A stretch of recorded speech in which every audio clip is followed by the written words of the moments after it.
အလန်းစားမအရီနာရှိအစားဂျော်ဂျီနာကိုရဒိုဘာကြောင့်ရွေးချယ်ခဲ့တာလဲပရိသတ်များမင်္ဂလာပါ CCI ဘက်ခွန်ရှိကိုအေဂျင့်မှာကနေပြန်လည်ကြိုလိုက်ပါရင်ရုရှားမော်တဲ့အရီနာရှိဟာရဒိုတွဲခဲ့ဗိုလ်သမီးကောင်မလေးတွေထဲမှာနာမည်အကြီးဆုံးနဲ့အလန်းဆုံးဖြစ်တယ်ဆိုတာပြောစရာမလိုပါဘူးရဒိုနဲ့အရီနာတို့ဟာ၄နှစ်ကြာလက်တွဲခဲ့ကြတာဖြစ်ပါတယ်ဒါပေမဲ့အဆုံးသတ်မှာတော့ရဒိုဟာအရီနာရှိနဲ့လမ်းခွဲခဲ့ပြီးတော့ဂျော်ဂျီနာနဲ့ပဲဘွားသေးစတင်ခဲ့ပါတယ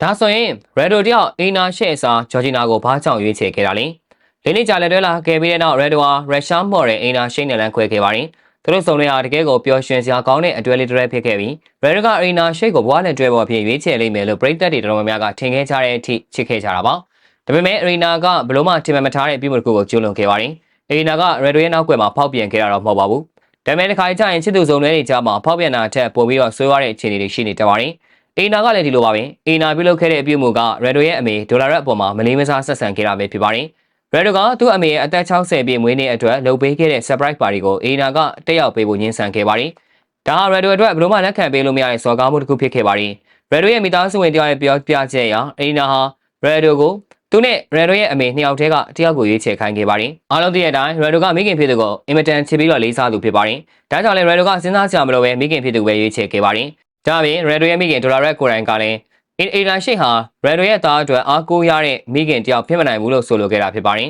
။ဒေါ်လာရက်ကဂျူနီယာရဒိုအတွက်အားကိုးလို့ရတဲ့မိခင်မျိုးကိုလိုချင်ခဲ့တာဖြစ်ပါတယ်။ရဒိုဟာငယ်စဉ်ကတည်းကမိသားစုကိုထိတ်ဆုံးမှဦးစားပေးထားခဲ့သူပါ။2005ခုနှစ်မှာသူ့ရဲ့ဖခင်ကွယ်လွန်သွားခဲ့ပြီးတဲ့နောက်ရဒိုဟာမိခင်ဖြစ်သူဒေါ်လာရက်ကိုအရေးကြီးဖို့ကိုပြင်သတ်မှတ်ထားခဲ့ပါတယ်။ဒါကြောင့်ပဲဒေါ်လာရက်ရုတ်တရက်လေးဖျက်သွားတဲ့အချိန်မှာရဒိုဟာမွေးရမြေကိုချစ်ချင်းပြန်သွားခဲ့တာဖြစ်ပါတယ်။ရဒိုဟာအရန်နာမည်ကြီးပြီးချမ်းသာပေမဲ့သူ့အမေကိုမလေးမစားလုပ်သူကိုတော့ဘယ်တော့မှခွင့်လွှတ်မှာမဟုတ်ပါဘူး။လမ်းခွဲတာနဲ့ပတ်သက်ပြီးရဒိုကကျွန်တော်တို့ခုလိုပဲမြဲဆန်ဆန်ဆုံးဖြတ်ပြီးလမ်းခွဲလိုက်တာကနှစ်ယောက်စလုံးတို့အကောင်းဆုံးပါပဲ။သူ့အတွက်လည်းကံကောင်းပါစေလို့ဆုတောင်းပေးလိုက်ပါတယ်ကျွန်တော်အတွက်ကျွန်တော်အမေကအရေးကြီးဆုံးပါပဲ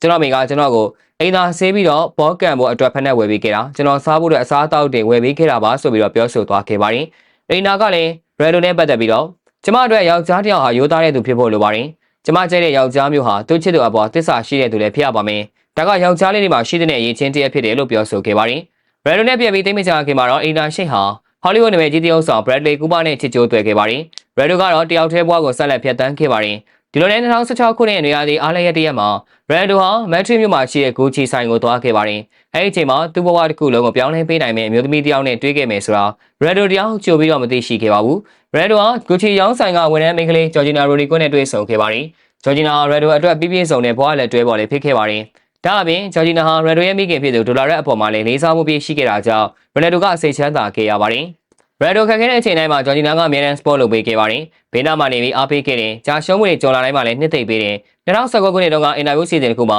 ရဒိုကသူမကိုလက်ထပ်နိုင်ဖို့ကကျွန်တော်အမေရဲ့အိမ်မက်ပါ။ဒါကြောင့်ဒီနေ့မှာကျွန်တော်သူမကိုတေချာဘောလက်ထပ်မှာပါ။ကျွန်တော်နှလုံးသားကသူမအတွက်ပါပဲ။အဲ့လိုပါပဲ။သူမရဲ့နှလုံးသားကလည်းကျွန်တော်အတွက်ပါပဲလို့ပြောဆိုခဲ့ပူပါတယ်။အခုဆိုရင်ဂျော်ဂျီနာရဒိုအတွက်သမီးမင်းကလေးတယောက်မွေးဖွားပေးခဲ့ပါတယ်။ဂျော်ဂျီနာနဲ့ရဒိုတို့ဟာတရားဝင်လက်မထပ်ရသေးပေမဲ့ဂျော်ဂျီနာရဒိုရဲ့မိသားစုတစ်ဖွဲ့ဖြစ်နေပါပြီ။ဂျော်ဂျီနာဟာရဒိုရဲ့မိခင်နဲ့ပဲဆင်ပြေတာမဟုတ်ပါဘူး။ရဒိုရဲ့အမားဖြစ်သူတွေနဲ့လည်းညီအမရင်းတစ်ဖွဲ့ချစ်ခင်ကြသူတွေဖြစ်ပါတယ်။နောက်ပြီးဂျော်ဂျီနာဂျူနီယာရဒိုကိုလည်းတားရင်တစ်ဖွဲ့စောင့်ရှောက်ပေးပါတယ်။အခုဆိုရင်ရဒိုပဲသွားသူ့ရဲ့အမေဖြစ်သူဒေါ်လာရက်နဲ့ဂျော်ဂျီနာကိုတခါတည်းအတူတူခေါ်သွားလို့ရပြီဖြစ်ပါတယ်။ဒေါ်လာရက်ကိုယ်တိုင်ကလည်းဂျော်ဂျီနာကိုချွေးမတူအဖြစ်ဆက်ဆံနေပါပြီ။ဂျော်ဂျီနာနဲ့အီနာရှိတို့ကြားကွာခြားမှုကလည်းချစ်သူနဲ့ချစ်သူရဲ့မိသားစုအပေါ်မှာလေးစားမှုတိတက်ခြင်းဖြစ်ပါတယ်။ရဒိုအီနာရှိစီကမြားခဲ့တဲ့လေးစားမှုတွေကိုဂျော်ဂျီနာစီကနေရခဲ့ပါတယ်။ပတ်စံနေဘလောက်ပဲချမ်းသာနေပါစေ။နာမည်တွေဘလောက်ပဲကြီးနေပါစေ။လူတယောက်ဟာတခြားပုဂ္ဂိုလ်တူအပေါ်မှာလေးစားမှုရှိရှိဆက်ဆံတင်ပါတယ်။ဒါကြောင့်ရဒိုရဲ့အခြေအနေကိုကြည့်ပြီးသင်ခန်းစာရလိုက်တာတခုရှိပါတယ်။ယောက်ျားလေးတွေဟာဘလောက်ပဲချစ်ချစ်သူနဲ့သူ့မိသားစုအပေါ်လေးစားတိတက်မှုမရှိတဲ့မိန်းကလေးကိုဘွားလက်တွဲပေါ်ပြီးမွေးချယ်ဘူးဆိုတာပါပဲ။ဟုတ်ကဲ့ပါများဗီဒီယိုလေးကတော့ပါပဲ။နောက်နေ့မှာလည်းအားကစားနဲ့ပတ်သက်တဲ့သတင်းကြားတွေကိုတင်ဆက်ပေးသွားမှာဖြစ်တာကြောင့်ကျွန်တော်ရဲ့ page တွေကို like and follow လုပ်ပြီး